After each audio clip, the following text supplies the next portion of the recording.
Everyone, 1.5 বছর পর আবার আমি চলে গেলাম সেই ফোনিক্স মলে এবং সেখানে গিয়ে কি কি খেলাম, কিনলাম, ঘুরলাম, ফিরলাম সব কিছুই তোমাদের সাথে শেয়ার করব এই ভ্লগে। সেখানকার জিনিসের কেমন কি দাম, 500 টাকার পাঞ্জাবি তারা নিয়ে নিচ্ছে 5,000 টাকা, 5,000 টাকার লেহেঙ্গার দাম নিয়ে নিচ্ছে 20,000 টাকা। এবং সেখানে গিয়ে first time Mexican roll try করলাম। তো অনেকে এটাকে অনেক কিছু বলে থাকে, কেউ বলে বুরিত্ত, কেউ বলে র্যাপার, তো যে যে নামে চেনে তার কাছে এটা সেই। তো প্রথম থেকে ভ্লগটা শুরু করছি। দেখো, আমরা 2টো থেকে 3টে নাগাদ চলে গেছিলাম পুনের ফোনিক্স মলে। 1.5 বছর পর আবার আমি যাচ্ছি। 1.5 বছর যাবত যেহেতু এখানে ছিলাম না, তো আর কি করেই যাব। তো তারপর দেখো, ফার্স্টে আমরা ফার্স্ট ফ্লোরে চলে গেলাম গ্রাউন্ড ফ্লোর থেকে। সেখানে গিয়ে প্রথমে একটা পাঞ্জাবির শোরুমে গেছিলাম। এত সুন্দর সুন্দর পাঞ্জাবির কালেকশন ছিল, তো তোমাদের একবার দেখিয়ে দিই। এত সুন্দর, মানে কোনটা ছেড়ে কোনটা নেব, যেরকম আর কি কালার সেই রকম ডিজাইন। তো আমি বললাম না যে এই যে 500 টাকার জিনিস 5,000 টাকার যে পাঞ্জাবিগুলো দেখালাম লাস্টে তোমাদেরকে, ওইগুলো সব 5,000 টাকা। তো সেটা কিন্তু একদমই ভুল। 5,000 টাকার কোয়ালিটি আছে বলে 5,000 টাকার দাম নিচ্ছে, নয়তো এমনি এমনি কিন্তু দামটা নিচ্ছে না। আমি সেটা এমনি আর কি বললাম। তো 500 টাকার জিনিস সেগুলো একদমই না, 5,000 টাকার জিনিসের মতনই কোয়ালিটি সেগুলোর, কিন্তু সেগুলো দারুণ ছিল। আরও দামি দামি পাঞ্জাবি কালেকশন ছিল।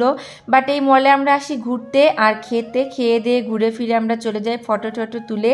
এর আগে পরে 2-1টা জিনিস আমরা নিয়েছিলাম এখান থেকে, বাট আমাদের মতো মধ্যবিত্তদের তুলনায় প্রচুর দাম, হাই লেভেল হয়ে যায়।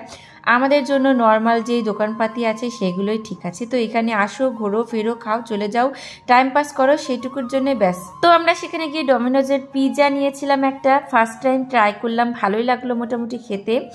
তো মিডিয়াম সাইজের একটা পিৎজা নিয়েছিলাম, সেখান থেকে পিৎজাটা খেয়ে তারপর আমরা যে মোটামুটি, আমার আবার একটা মানে ভীষণ স্বভাব এই যে থালা বাসনের প্রতি এত মানে লোভ, যেখানে যাই গিয়ে একেবারে ঢুকে পড়ি সেখান থেকে, মানে মল, যে কোনো মলে গেলে থালা বাসন তো আমি কিনবই, এত একটা। তারপর দেখো, সেখান থেকে বেরিয়ে এরকম সুন্দর একটা সাইকেল পেয়েছিলাম।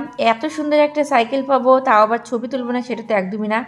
সেখান থেকে আমি অনেকগুলো ফটো তুলেছি, ফটোগুলো আমার ফেসবুক প্রোফাইলে তোমরা দেখবে, পোস্ট করা আছে। বাট এটা না একটা রেস্টুরেন্টে ছিল, আমরা সেটা বুঝতে পারিনি, অন্য জায়গায় অর্ডার দিয়ে এখানে বসে বসে খাচ্ছিল। কিন্তু সেখানে ওই মুহূর্তে যেহেতু কেউ খাচ্ছিল না বুঝতে পারিনি, আমি ওটা দেখে ঝাপসে দৌড়ে চলে গেছি ছবি তোলার জন্য। তারপর বললো যে মানে কিছু অর্ডার না করলে এখানে আসা যায় না। তো ঠিক আছে, নো প্রবলেম, আগে তো ফটো তুলে নিয়ে এনেছি। তারপর দেখো, আমরা সেখান থেকে চলে গেছিলাম এই যে আবার কি খাবো করে।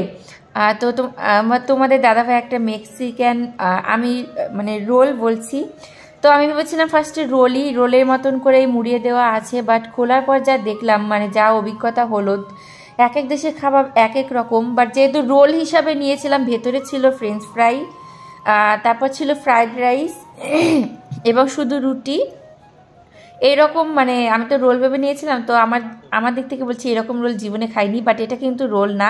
তো অনেকে এটা অনেক কিছুতে চেনে, র্যাপার বলে, কেউ বুরিত্ত বলে। তো আমি একটা গ্রুপে পোস্ট করেছিলাম, সেখানে অনেকের কাছ থেকে অনেক কমেন্ট পেয়েছি, এর অনেক নাম আছে, এক একজন এক একটা বলে।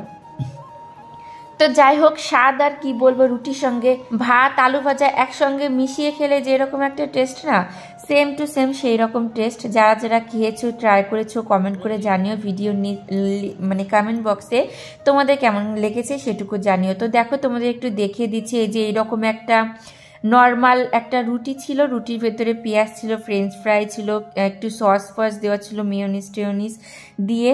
তো ওই আর কি। তো চলো খাওয়া দাওয়া করে, সন্ধে হয়ে গেছে এখান থেকে, নয়তো আবার আমরা অটো পাবো না, মানে রাতের বেলা ওলা করলে ধরতে চায় না। তো দেখো, তারপরে আমরা যে এখানে এইচএমের কালেকশনে চলে গেছিলাম ওর জন্য কিছু কেনার জন্য, সেখান থেকে কিছু নিয়েছি। তারপর এই যে আমি এখানে একটু ভিডিও করছিলাম আয়নার সামনে, তো সেখান থেকে আমরা ফাইনালি চলে আসলাম। তো তোমাদের কেমন লাগলো মলটা বলো। এত বড় মল ঘুরিয়ে তো সেরকম করে দেখানো যায় না, যেটুকু আর কি যেখান দিয়ে ঘুরেছি সেখান দিয়ে তোমাদেরকে দেখেছি। ফাইনালি বাইরে চলে এসেছি।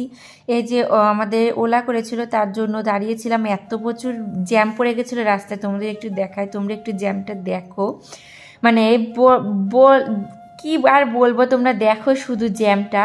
এই জ্যামের মধ্যে আমরা যে ওলা করেছিলাম সেটা আমরা আর খুঁজে পাচ্ছিলাম না। আর এই হচ্ছে মলের বাইরেটা, ভীষণ সুন্দর।